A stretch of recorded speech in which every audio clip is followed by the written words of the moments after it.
Hey guys! Tonight, we're stepping into a world gilded with gold and dripping in incense. The palace of King Solomon, legendary ruler of ancient Israel, and a man with, let's just say, an overachieving approach to relationships. You're not Solomon tonight, though. You're one of the many women who lived behind the ornate, sun-drenched walls of his palace, wrapped in silk, bound by custom, and maybe just a little bored out of your mind. Imagine waking up to the clinking of gold cups being filled with honeyed wine, the scent of frankincense rising like steam in the morning air. Someone's already brushing your hair for you. Sounds luxurious, right? But then you remember, there are at least 600 other women here. 700 depending on the day, and he hasn't visited your chamber in months, if ever. So, before you get comfortable, take a moment to like the video and subscribe, but only if you genuinely enjoy what I do here. Let me know in the comments where you're watching from and what time it is. I love seeing how global and sleepy we've become. Now, dim the lights, maybe turn on a fan for that soft background hum, and let's ease into tonight's journey together. You live in a palace so enormous it needs its own postal system. Except you're not allowed to send letters. Welcome to Solomon's Court, where the walls gleam like the inside of a jewelry box, and the floors are so polished they reflect your sandals. At first glance, it's paradise. Pools lined with mosaics, almond trees blooming in the courtyards, exotic birds flitting from fig branch to fig branch. But luxury has its rules, and you learn them fast. You were brought here young, likely still a teenager. You're not a prisoner, not exactly. You're a wife. Or maybe a concubine. The line is thin, and not everyone agrees where it's drawn. Historians still debate whether the number 1,000 women is literal or just biblical hyperbole. Either way, you're not alone. And in a place where attention is currency, solitude becomes both rare and dangerous. On paper, being one of Solomon's women means you have status. Servants wait on you, your clothes are embroidered with threads of silver, and the food never runs out. On the table this morning, dates stuffed with goat cheese, honeyed pomegranate seeds, and a wine so sweet it sticks to your tongue. But in practice, you spend most of your time waiting for an invitation, waiting for the right season or the right dream Solomon claims to have had. You've been taught to walk slowly, speak softly, and laugh as if it's a delicate breeze slipping through a curtain. Because here, you don't raise your voice, you raise your eyebrows if you're feeling rebellious. There's a hierarchy, of course. The women closest to Solomon hold influence, advising him behind closed doors, whispering names he later elevates to positions of power. But you're not one of them. Not yet. You're somewhere in the middle, higher than the new arrivals, but far from the favorites. You live in a wing where the sunlight only reaches a few hours each day, and most of your contact with the outside world comes from overheard conversations in the baths. The bathhouse is where stories breathe.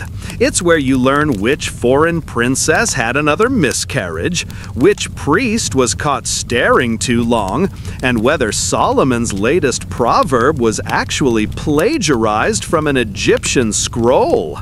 The floors are warm, the steam smells like lavender and thyme, and nobody wears their masks here, except the literal ones made from crushed pearls and almond oil.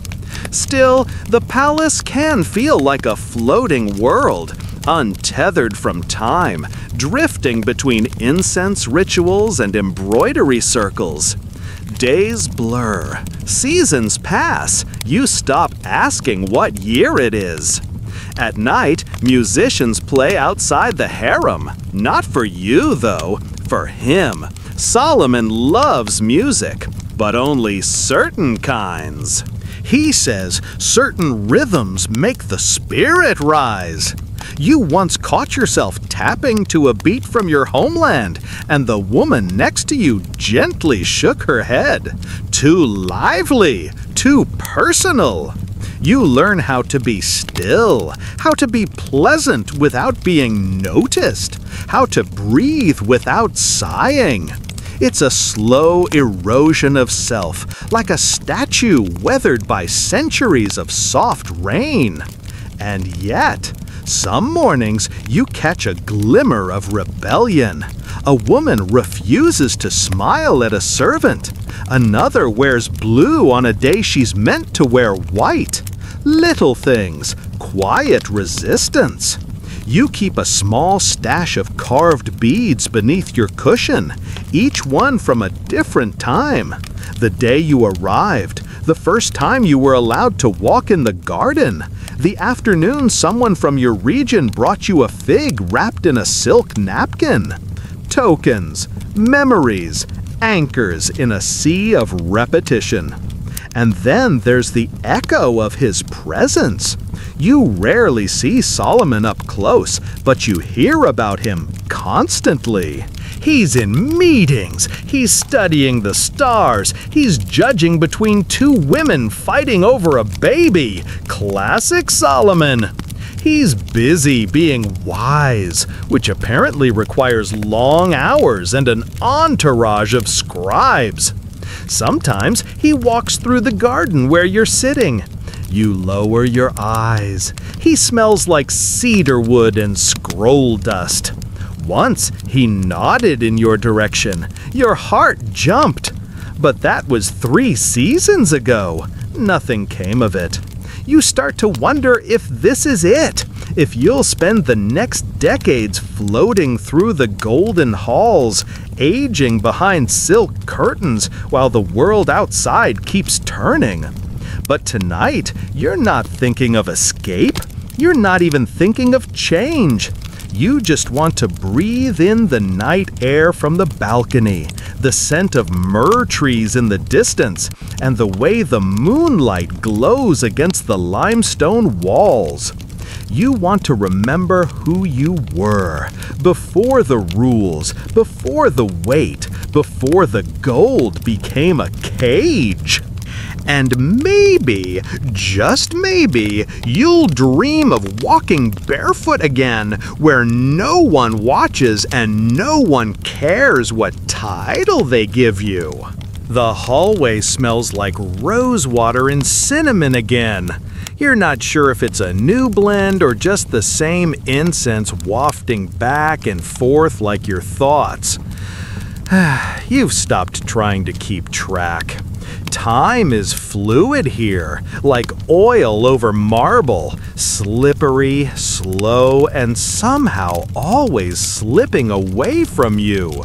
You follow the same path every morning, past the column with the tiny chip near the base, past the golden statue of a lion with one ear suspiciously smaller than the other, left at the fountain shaped like a lotus blossom that no one's allowed to touch.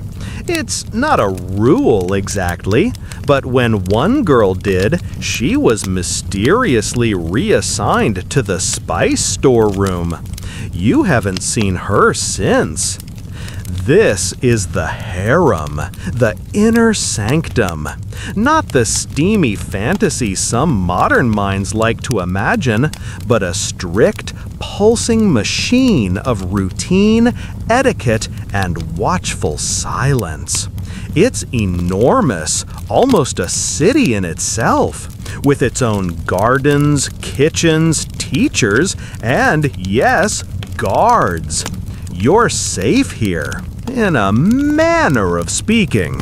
But it's the kind of safety that comes with many, many locked doors. Each woman has her place, literally. Your chambers are part of a suite for women from similar backgrounds. The decor was meant to feel familiar.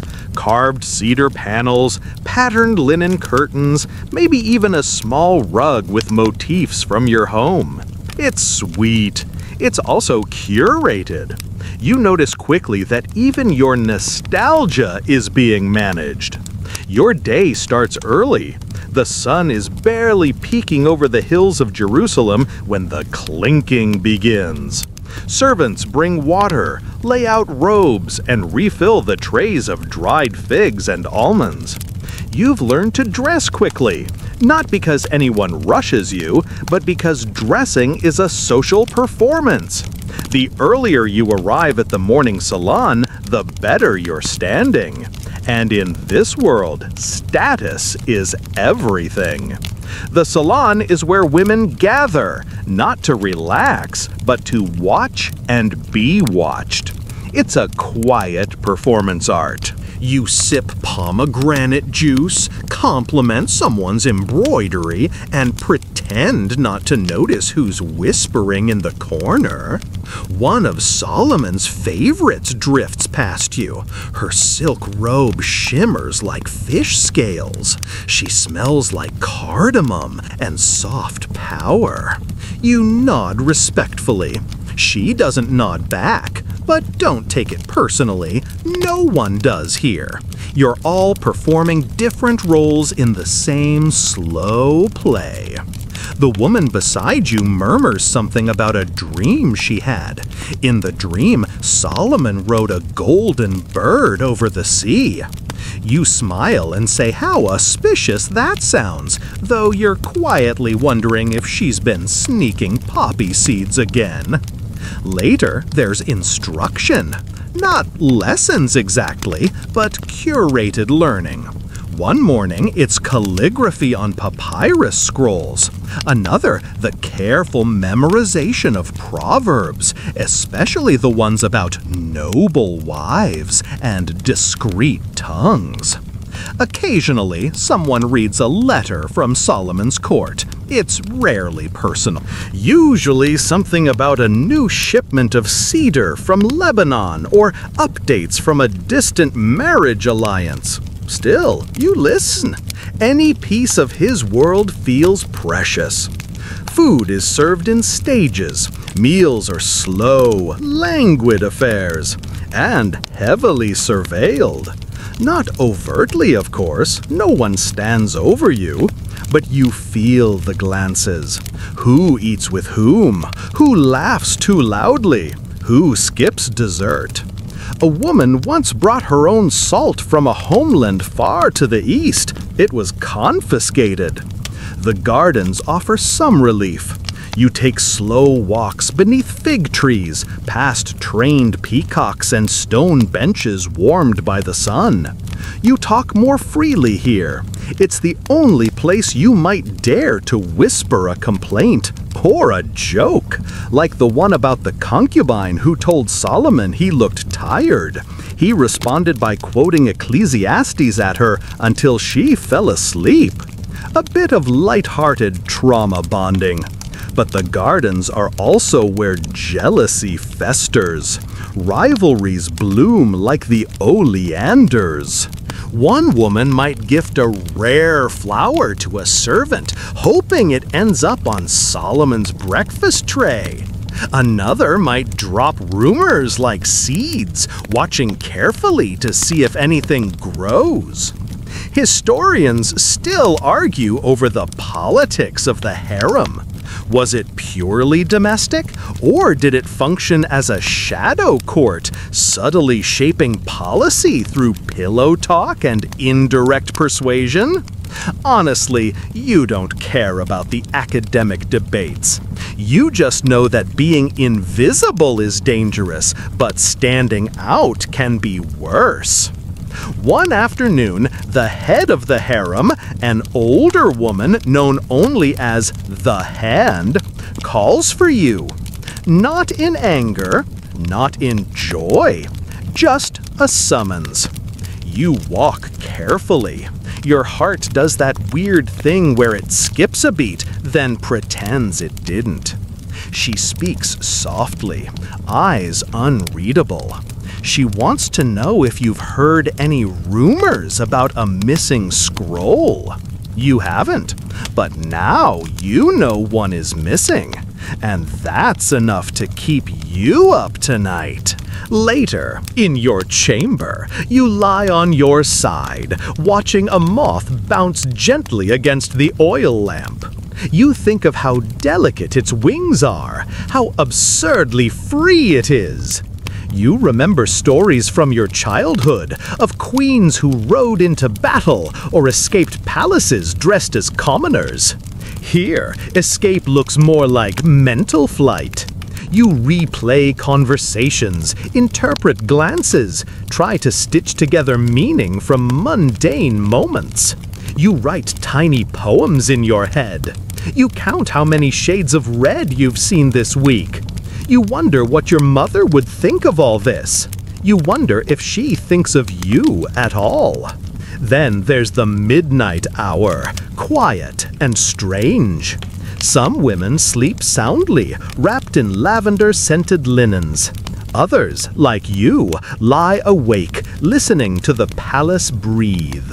You hear distant flute music, laughter from the kitchens, a soft clatter that might be a dropped cup, or something else entirely. The moon filters through the carved screen of your window.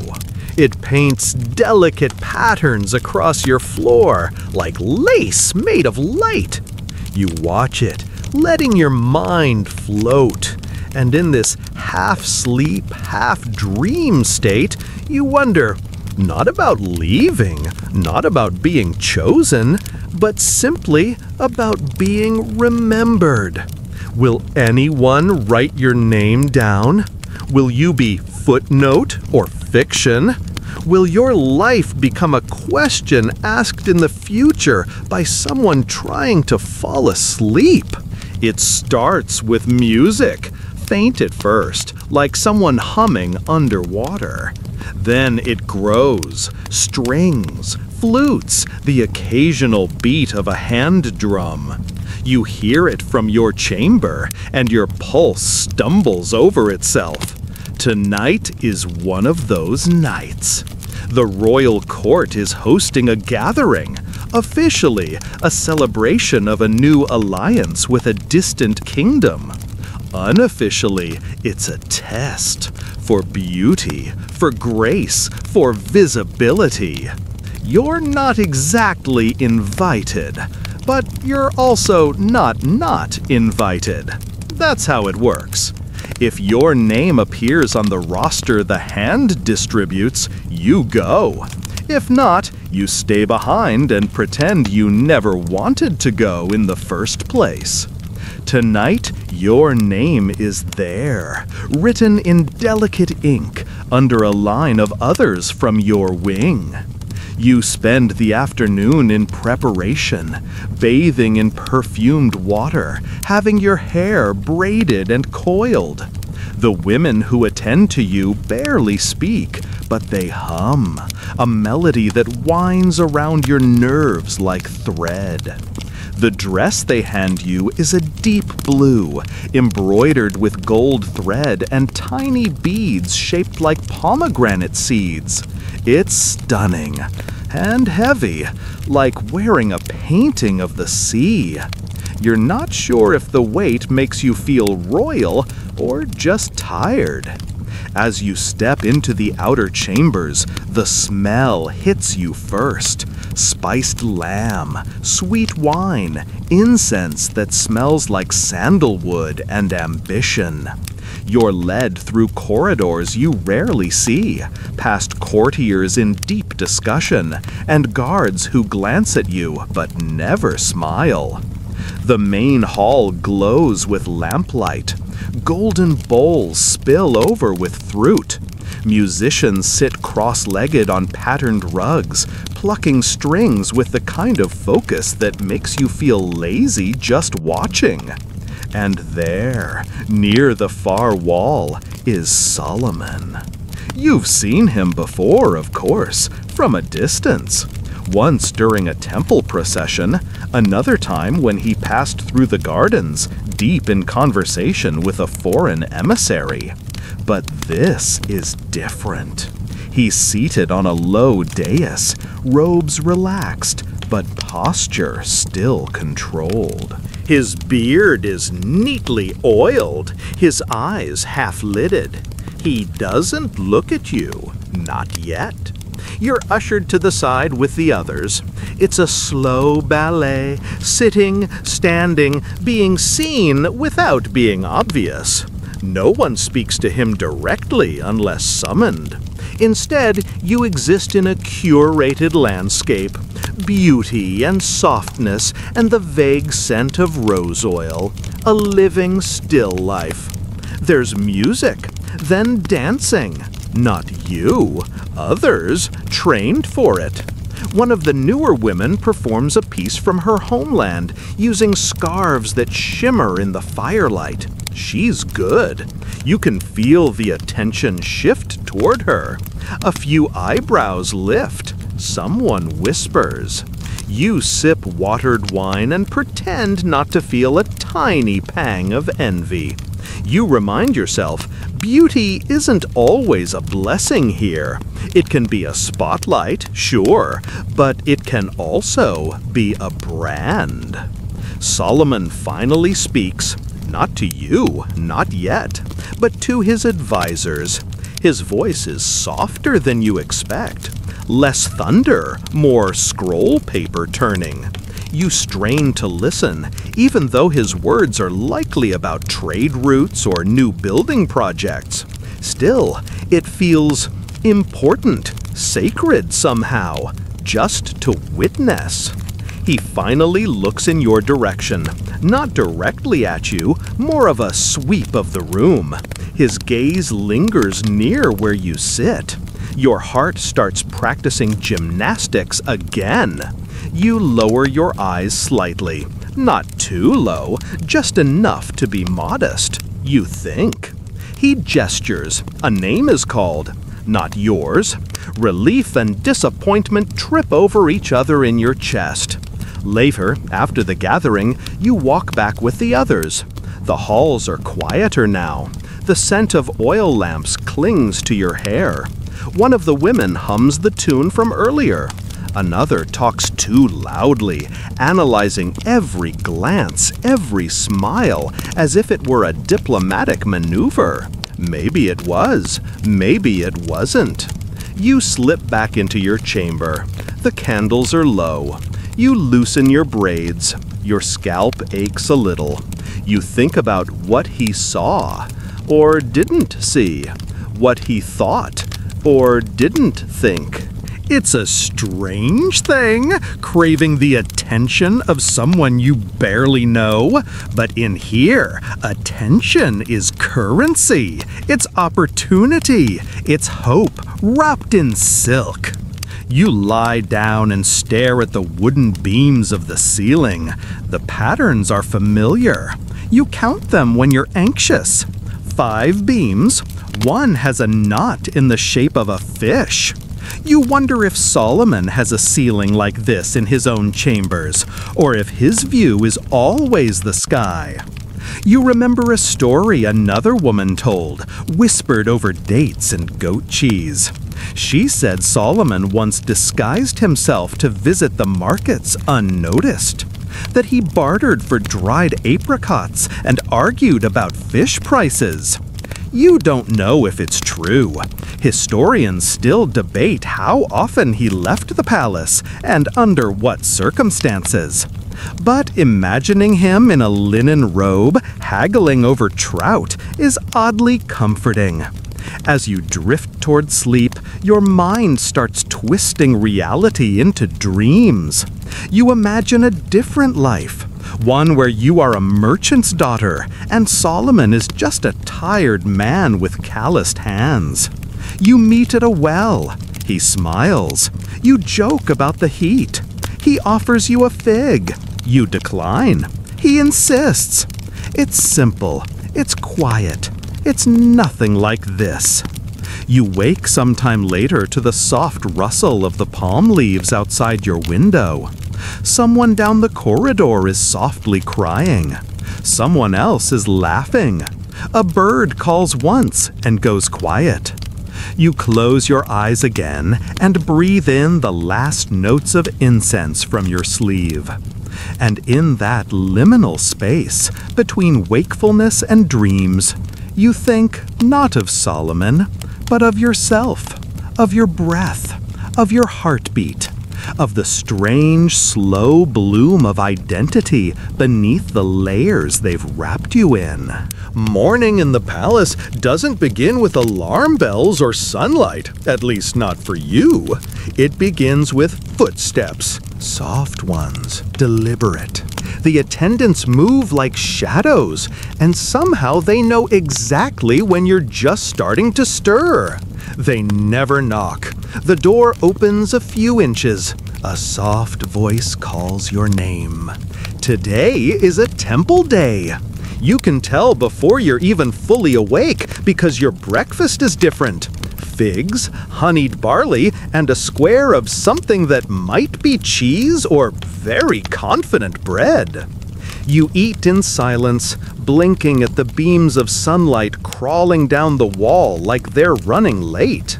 Your sandals are polished, your veil is pressed. The other women file into the hallway one by one, each carrying the quiet weight of anticipation. No one speaks above a whisper. You all smell like frankincense and anxiety. The walk to the temple takes time. You move through layered courtyards and colonnades, past water channels and date palms.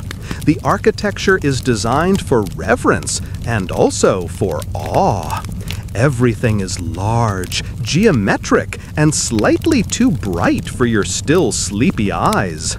Somewhere nearby, goats bleat indignantly as if resenting their symbolic status. As you approach the temple, the smell of burnt offerings fills your nose. Roasted crane, a hint of lamb, and something else, maybe myrrh or just old stone warmed by morning. The priests are already in place, chanting softly. Their robes are immaculate, layered like pages of a scroll. You take your position near the outer court, not quite inside, but close enough to feel important. A line of women from the royal household stands to your left. You recognize two of them. One used to share a room with you. She was promoted. Or transferred. You're not sure which word applies here. Solomon appears. Not dramatically, but with a kind of practiced inevitability. His garments today are pale, almost luminous in the morning light. You try not to look directly at him, but it's like avoiding a bonfire. He speaks to the high priest, his hands making slow gestures like he's painting instructions in the air. There are sacrifices, prayers, psalms. The air thickens with sacred smoke. Your eyes water, but you don't blink. Not during the singing. That's the part where he might look your way. Or not. The rituals are elaborate, full of repetition and subtle choreography. You've learned some of the meanings, but others remain a mystery. The priest touches his thumb to his earlobe and murmurs something in a language you don't speak. You wonder what part of his day that gesture represents. Is it about listening, judging, remembering what not to say? Historians still debate how involved Solomon was in temple rituals. Some say he was devout. Others claim he used religion as a political tool, more altar than faith. But when you're here, watching the lines of his mouth as he recites ancient words, it's hard to imagine he doesn't believe at least a little. After the ceremony, he disappears into the inner courts. You remain. There's a pause, like the moment after a theater curtain falls and no one knows whether to clap. Then the shuffle begins.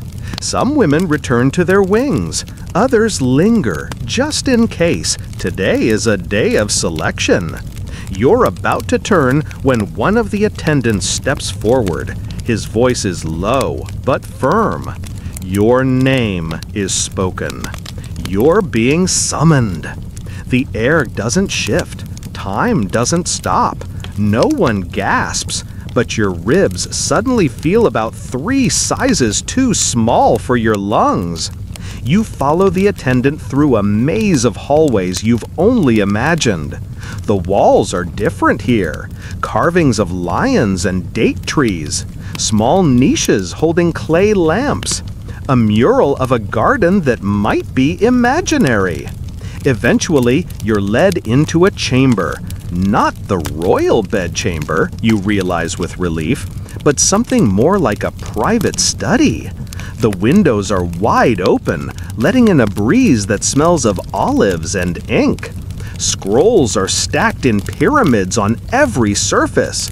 There are cushions, a half-eaten pomegranate, a harp leaning in the corner like it's eavesdropping. Solomon is already seated. He gestures for you to sit, not next to him, of course, but on the cushion opposite. You lower yourself carefully.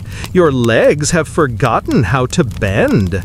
He begins to speak, not grand declarations or riddles, just questions. Where are you from? What's your native language? Do you know how to read? You answer softly, trying not to stumble. He listens, actually listens. It's disarming. At one point, he laughs, not loudly, more like a quiet exhale with amusement stuck to the end. You realize you've said something slightly sarcastic without meaning to. He doesn't seem offended. If anything, he looks pleased. You talk for less than 15 minutes. Then he dismisses you, kindly but definitely. You bow, or curtsy, or something that tries to be both, and walk backward until it feels safe to turn around. Back in your chamber, you collapse onto your mat. The others ask nothing. This is not a place where questions are welcomed. You wonder what it means, this conversation, this moment. Are you being evaluated, considered, or was he simply bored? You fall asleep mid-bay and dream of nothing. Later, you wake to the sound of someone sweeping the courtyard. It's oddly soothing. You watch the dust dance in the sunlight and think about Solomon's voice. Deep but not heavy, like water poured from a ceramic jug. A few weeks later, you're summoned again, this time to sing. You're surprised. You haven't sung in months. But someone must have told him, maybe one of the attendants, or another woman, or perhaps he just knows things. He's Solomon. That's his job. You sing softly, a lullaby from your childhood. Something about rain and harvest and a goat that always loses its bell. He closes his eyes while you sing, not in rapture, more like he's savoring the memory of something he never experienced. You finish. He nods once. You're dismissed again. No praise, no promises. Just the faint smell of pomegranate and cedar lingering in your nose as you leave. Later, you hum that same tune while brushing your hair. One of the younger women asks about it. You say it's just something you remembered. You don't mention Solomon. Not yet. Maybe not ever. There are new women now. You see them in the halls, wide-eyed, uncertain, evaluating everything. You recognize their hunger, their hope. You remember being them. One of them asks if you've ever spoken to the king. You shrug. Only when it's my turn, you say, which is technically true. That night, the stars are unusually bright. You stare up at them and wonder how many other women across the empire are staring at the same stars, thinking about the same man. Or whether somewhere another girl is singing the same lullaby and doesn't know why. The days begin to lose their edges. When you first arrived at Solomon's court, time felt like a mosaic. Distinct pieces you could name and arrange. Morning rituals, meal times, chores. The occasional summons that turned your world upside down. But now, the tiles blur. One moment leaks into the next. You can't quite remember if that fig was from today's breakfast or yesterday's. There's a schedule, sure, but it's a suggestion. Things happen when they happen, or when Solomon decides they will, or when someone higher up the food chain has a preference. So you learn to float, to drift between bathhouses and shaded gardens and long, unhurried walks through corridors filled with decorative lions that always look like they know something you don't. This afternoon, you're in the weaving room. Not because anyone asked you to be, but because the act of creating something linear, row after row, thread after thread, offers a strange kind of peace. Around you, women gossip in low tones, their fingers moving faster than their mouths. One of them mentions a queen from Tyre who visited last week. Another says Solomon spent 2 whole evenings in her company. You keep your face still. That's the trick. Don't blink too much. Don't shift your weight. Just keep weaving. A few moments later, someone changes the subject. To sandals, of all things. Apparently, a shipment of imported leather just arrived from Egypt. You pretend to care. You say something witty about how your last pair tried to escape your feet entirely. A ripple of laughter. You're safe again. It's strange, this subtle game of presence and invisibility. You must be noticed, but not too much. Liked, but never envied. Intelligent, but not clever in a threatening way. The women who miss the balance don't always last long. Some leave, some are reassigned. Others simply fade into the background like forgotten songs. And then, one evening, your name comes up again. This time, it's different. Not a conversation, not a song. You're being invited to a private dinner. Panic is too strong a word, but something near it settles in your chest. You rush to the perfumery. You bribe the best stylist with a strip of embroidered cloth. You whisper to your roommate, "What should I talk about?" She says, "Not politics, and definitely not camels." By sunset, you're ready. Or as ready as anyone can be to dine with the wisest man in recorded history while wearing enough jewelry to bankrupt a minor village. The dining room is quiet. Not grand, not showy, just tasteful and unnervingly clean. A few oil lamps flicker along the walls.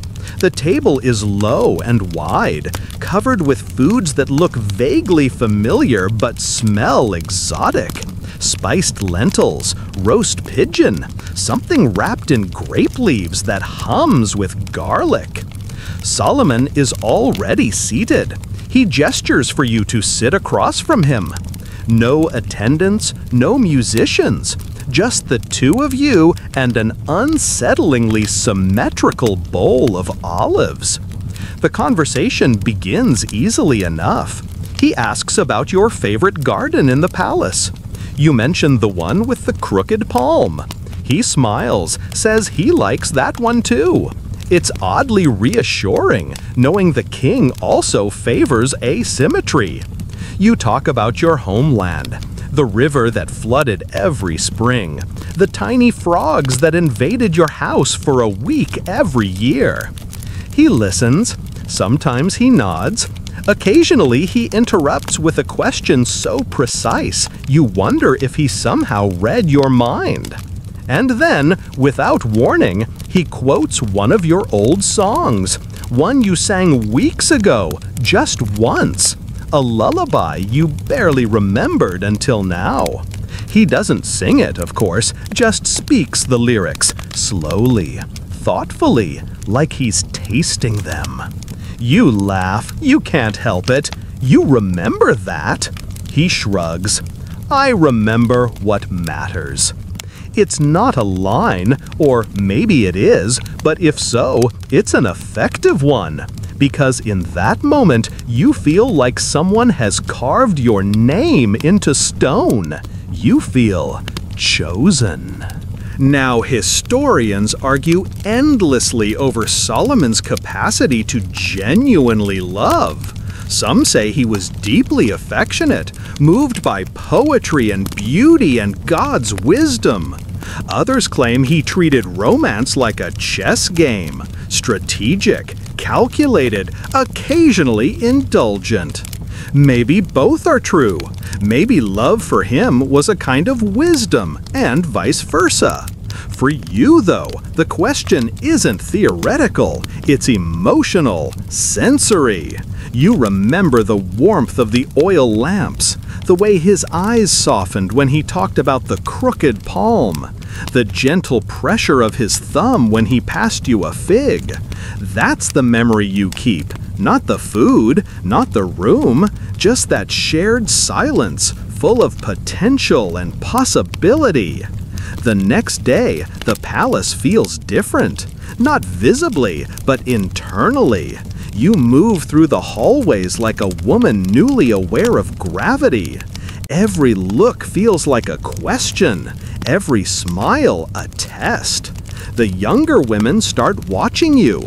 You notice it during meals, during walks. They study your posture, your silence, your place in the seating order. They're trying to decode your status. And truthfully, so are you. You're not a queen. That much is clear. There's a difference between being summoned and being crowned. But something has shifted. Your name is passed around more. A few attendants begin calling you lady. The bathhouse becomes a little warmer when you enter. One of the older women warns you not to get comfortable.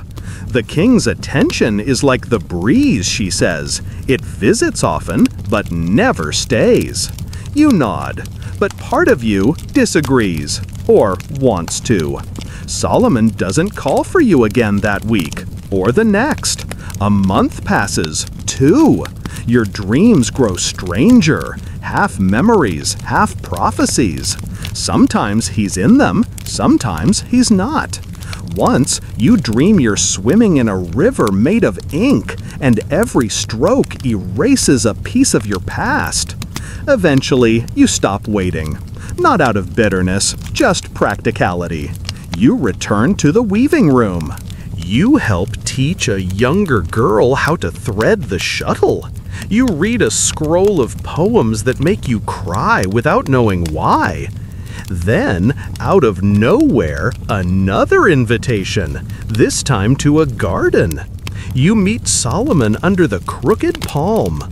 The air smells like citrus and sandalwood. He hands you a scroll. "Tell me what you think of this," he says. You recognize the text. It's yours. Or rather, it's your words, those little phrases you said at dinner, reshaped into poetry. He's written you into scripture. Your heart does something complicated and untranslatable. You spend the evening talking about metaphors, about how a lover's voice can be sweeter than honey or more terrifying than a lion's roar. You ask him if he really believes that. He just smiles. When you leave, the scroll is still in your hand. You don't sleep that night. You just read and reread, mouthing your own words like they belong to someone else. Because maybe they do now. The scroll stays under your mattress. You don't tell anyone, not even your closest friend in the quarters, the one who once swore she'd keep your secrets better than her own heartbeat. No, this one feels too delicate, too alive. You fear that saying it aloud might break the spell, or worse, invite interpretation. So you read it in secret, late at night, by the faint glow of the lamp that flickers like it's half asleep, just like you. The scroll has creases now. Its edges have softened, like your memories of that night under the palm. Solomon hasn't summoned you again, but he doesn't need to. His words come to you on parchment, little fragments tucked in the folds of fruit baskets, slipped inside a clean robe. They're never signed, but you know the rhythm, the way the metaphors hang just slightly off-center, like a picture frame left crooked on purpose. Some women would have flaunted it, whispered in the corridors, paraded their parchment like a second skin. You don't. You hold the scrolls close and wear your humility like armor, because there's something you've come to understand here. In a world built on favors and favors returned, the ones who survive longest are the ones who can love quietly. Of course, rumors still start. At first, they're flattering, whispers of your special bond, your wisdom beyond your years. Then, as the months pass, the tone shifts. Envy, even when whispered, has a particular sharpness. Some say you're manipulating him. Others claim you've been studying sorcery. One woman insists you've been feeding him love potions, mostly pomegranate and deceit. You don't.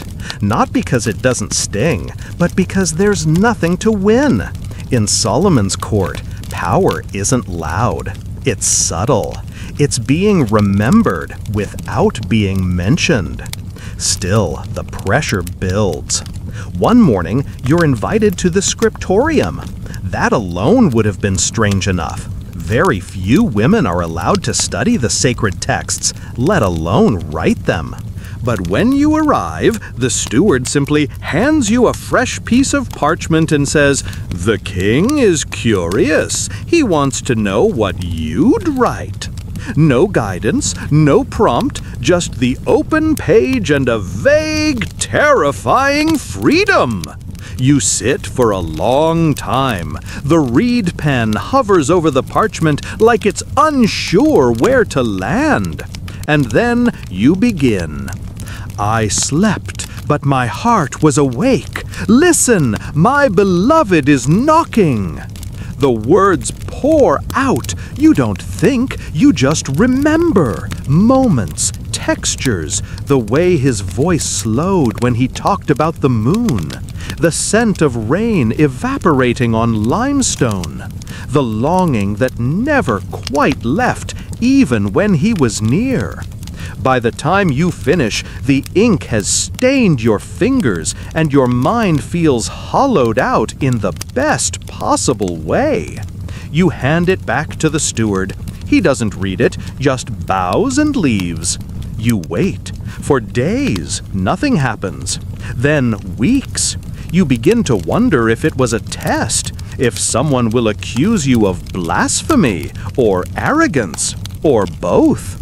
And then, one evening during prayers, a familiar phrase drifts through the air, one you wrote. No one turns to look at you, but you feel it. the recognition, the quiet weight of influence. Historians still argue whether parts of the Song of Songs were written by one of Solomon's women, or whether those were simply the echoes of courtly whispers reinterpreted by scribes centuries later. But in that moment, sitting cross-legged among the others, hearing your own longing woven into liturgy, you feel something more permanent than paper. That night, you dream you're walking through a vineyard, barefoot. The soil is warm. Every vine you pass whispers your name. You begin to notice your world shifting again. No more shared quarters. You're moved to a private chamber, closer to the library than the bathhouse. You're given new robes, plain, but of such fine linen they feel like mist on your skin. A young girl is assigned to you, not as a servant, but as a companion. She watches how you pour water, how you fold your scrolls. She's learning you. One afternoon, Solomon visits unannounced. There's no ceremony. He just enters like a breeze through an open curtain. He holds a branch of blooming almond, hands it to you like it's an apology or maybe a question. You talk for hours about everything and nothing, about how birds seem to argue more than people, about dreams that repeat themselves, about whether love is stronger than death or just more poetic. You ask if he remembers that first dinner. He nods. You laughed at the olives. You both laugh now because, yes, you did. And somehow, that moment feels more sacred than any temple hymn. Still, you're not foolish. You know he shares these conversations with others. Maybe not the same words, but the same attention.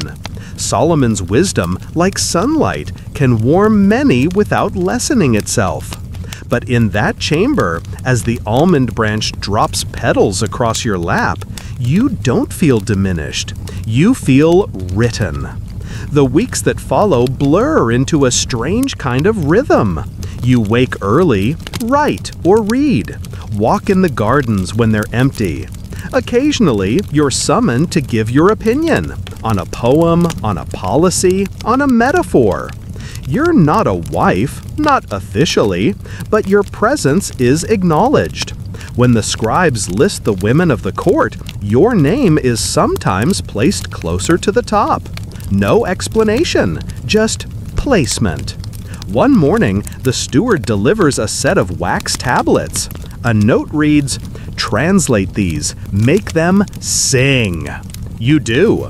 You spend 3 days turning dry verses into something softer, something that could sit in a lover's mouth. When you return the tablets, the steward says, "The king said only you could find the honey in those lines." It's not quite affection, not quite elevation, but it's something real. Still, the nature of the palace is that nothing stays fixed. One day, Solomon vanishes from the garden paths. No more notes, no almond branches. Just silence. The other women pretend not to notice. You do the same. Weeks pass. You hear whispers of a treaty, a princess from somewhere north, a marriage for political harmony. You nod as if you expected it, as if you didn't just spend every night reading your scrolls like they're lifelines. But you don't cry. Instead, you write. You write new verses, not to him, but to the ache he left. You write of absence and how it sits beside you like a second shadow, of love that visits but does not stay, of gardens that bloom even in the dark. One evening, you tuck those scrolls into the roots of the crooked palm, and somehow that feels like enough.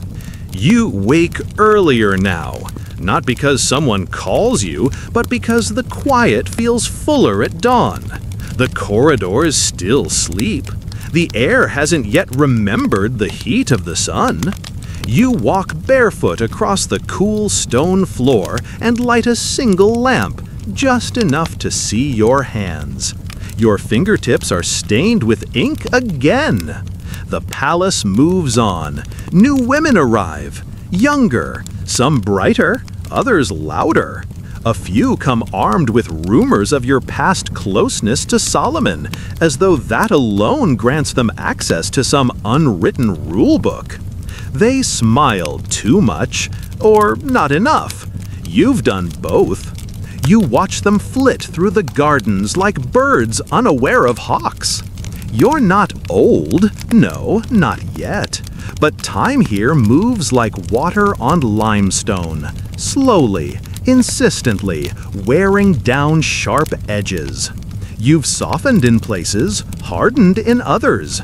You know which battles are worth your breath, which silences serve you better than speech. Solomon's presence becomes increasingly rare. He still rules, of course, but from a greater distance. You hear of debates held in the outer court, of judgments issued in his name, but his steps no longer echo through the women's quarters. And if he writes, the scrolls don't find their way to you anymore.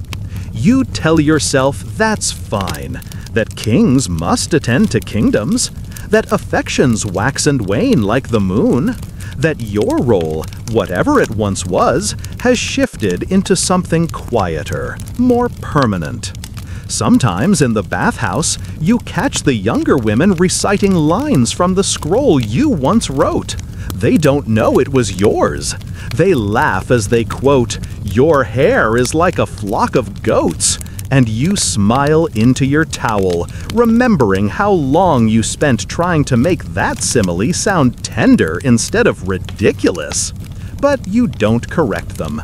Instead, you return to your small chamber, open a new scroll, and write again. You write the names of plants in 3 languages. You write down recipes for perfumes you've invented with your girl companion, who's now nearly grown. You record the positions of stars on clear nights and wonder whether Solomon ever looks up at them anymore. One day, a servant you don't recognize brings you a package. Wrapped in linen, no seal. Inside is a broken pendant. Silver, familiar. You remember it from the early days. He used to wear it beneath his robes, though you only ever saw it once when he bent to pick up a scroll and it slipped into view. The servant doesn't explain, just bows and leaves. You hold the pendant a long time before placing it on your windowsill, where the light can catch it. It doesn't mean anything, and yet it does. Historians still debate whether Solomon wrote the Song of Songs for a single woman or as a collection of courtly love poems meant to reflect the yearning between a soul and the divine. Some argue it was edited by scribes long after his death, shaped by the memory of voices now lost. Others believe it was authored by multiple women across decades, stitched together like a tapestry of perfume and paradox. You don't care which version is true, because you remember what it felt like to sit in a room filled with scrolls and hear your own words read back to you by someone who once looked at you like you were scripture. Your girl companion, her name is Yona now, she chose it herself, asks you one day, "Did you love him?" You pause, then answer carefully, like laying a fragile bowl on a high shelf. "I loved the way he saw me." And that is truth enough. The palace begins to age around you. Walls crack gently. Curtains fade. Even the palm tree, the one where you hid your scrolls, leans a little more each year, its roots clutching the earth like old fingers. You visit it sometimes, not every day. That would be too sentimental, but enough. You imagine the scrolls still there, dry but intact. Or maybe not. Maybe the words have scattered, lifted by ants, or wind, or time. Still you sit, press your back to the bark, let the shade cover your face. No one interrupts you, not anymore. At night, when the lamps are dim and Yona sleeps curled like a kitten by the doorway, you sometimes dream of the garden again. Only this time, it's not Solomon who walks beside you. It's yourself, a younger you, laughing, unafraid. She asks, "Was it worth it?" And you answer, "I wrote, I remembered, I was seen." She nods, and together you walk toward the almond trees, now always in bloom. You've wandered far tonight, through gardens and scrolls, shadows and silence. Now the air begins to settle, the stories find their rest. Let your breathing slow with the rhythm of steps on cool stone. Imagine the hush of a quiet palace long after everyone has gone to bed. The flicker of an oil lamp, the soft rustle of linen robes, the faint scent of almond blossoms drifting in from the window. You are safe here. The courtly whispers have faded. The rivalries, the longing, even the poetry, they've all taken their place like stars dimming before dawn. There is no more judgment to give, no more scrolls to write, only rest. Picture a garden under moonlight, empty but not lonely. Every path familiar beneath your feet. You walk slowly, fingertips brushing the edges of lavender and fig. A breeze moves gently through the leaves, carrying the laughter of someone you once knew, softened now into song. There's a bench by the old palm tree. Sit there a while. Let the night hold ya. Nothing more is expected of ya. Close your eyes if you haven't already. Let the quiet be complete. The scrolls are safe. The story is written. And you? You are exactly where you need to be.